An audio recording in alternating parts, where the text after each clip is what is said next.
Hey everyone, welcome back to the channel. Software Engineer K here, and today we've got a pretty big one. So we have more confirmed drops coming up for this Comic Con.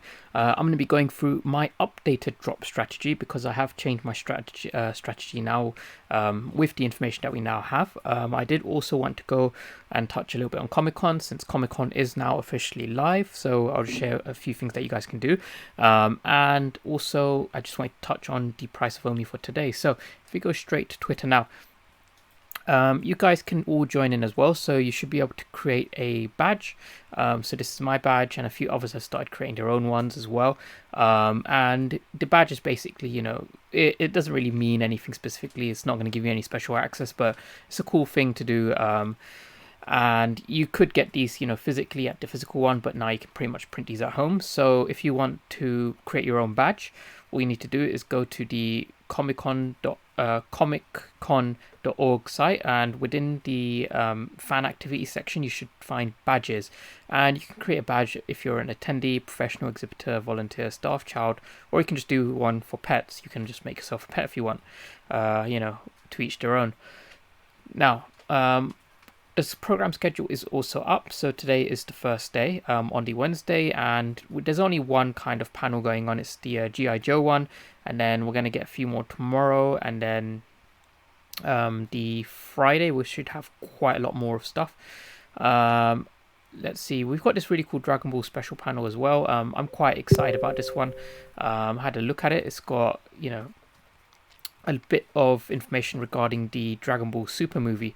So we have also had some speculation regards to Toei Animation / Shonen Jump and the role that they may play in VV, just because Alfred Kahn, he did actually do a lot of work with Shonen Jump before he managed to get One Piece. So it just makes sense that they should be able to get something related to Shonen Jump or Toei. Now Future Tech Live is still not live, but that's okay.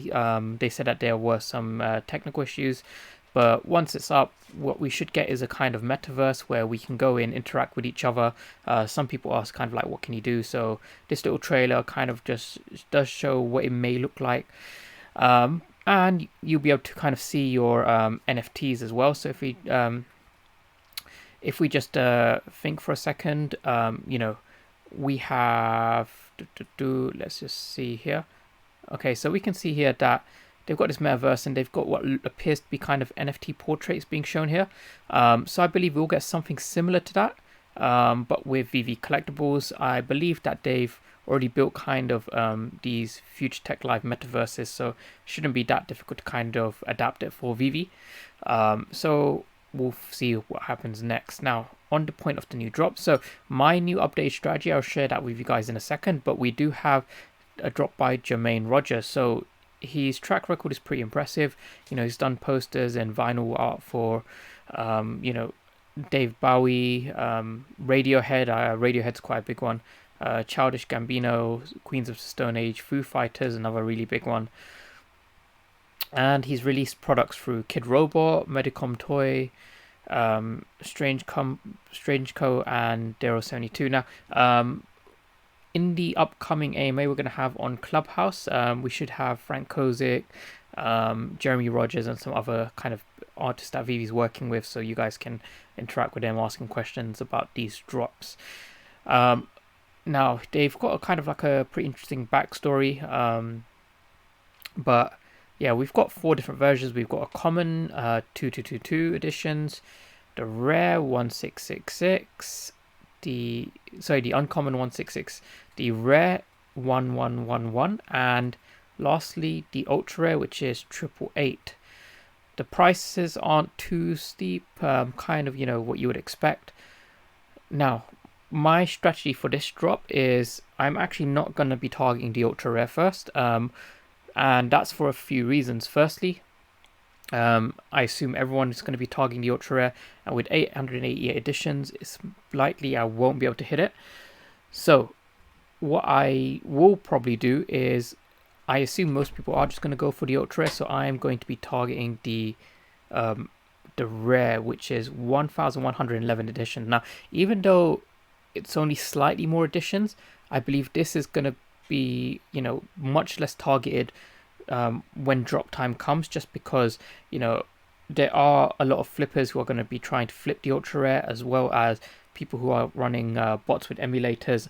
I know the team has said that, you know, they account for less than 5%, which I completely agree with. Like, you know, it is a very, very tiny minority, but with 500,000 users, let's say, you know, 3% of them are using some kind of a malicious software, then, you know, that still comes out to about, what's that, 12,000 people. And for 888 editions, if you've got 12,000 people who are, you know, being assisted in some way, then yeah, it is, to me, it's just too much competition.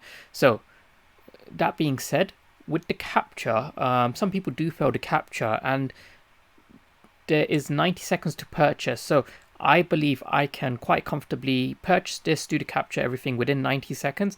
Once I've done that, then I will go back to the ultra rare page and I'll just start flicking through to see if I can pick up an ultra rare that way.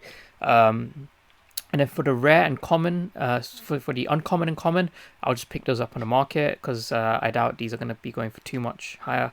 Now, in terms of, I would say, you know, ones that may gain more value later on, I believe it's going to be the uncommon. And if you guys haven't noticed, if you have a look, the common, it's got a plain knife. The rare's got a plain knife, and the ultra has a plain knife. But the uncommon has a knife that's stained in blood, and it's the only one. So I believe that it will add some value to it. But, you know, we'll just have to see. Automatically, we know that the ultra rare will go for quite a bit just because of the low edition numbers. So yeah, I'm gonna try and pick this up after I've targeted the Night Watch, the rare one. Now, lastly, what I wanted to touch on is just the price of OMI for today. So there have been a couple of interesting catalysts. Supposedly, SpaceX is also buying Bitcoin now. But I think Elon Musk was just trying to pump the crypto market. But, you know, we have been following this trend line that we drew pretty closely as well. And we are sat right above this point of support as well. So I believe we will continue to sit around about this 0.31 cent range. And that's perfectly fine. Remember Comic-Con? We have 3 confirmed drops so far. I believe that already, when those sell out, is going to contribute to over 1 billion OMI burnt. But we will have more drops coming up as well. Sunday, I believe, will be a big one. And yeah, I think at the end of this weekend, it's not going to be too crazy to suggest we'll probably burn at least 2 billion OMI, which is a pretty big chunk. So, you know, Comic-Con will definitely do some work, and it's also going to bring in a lot more users. So there will be a lot more organic growth with VeVe, and through that, more people introduced to OMI. So I'm pretty excited for that. But yeah, at the moment, I do suspect us to just trade sideways even during Comic-Con.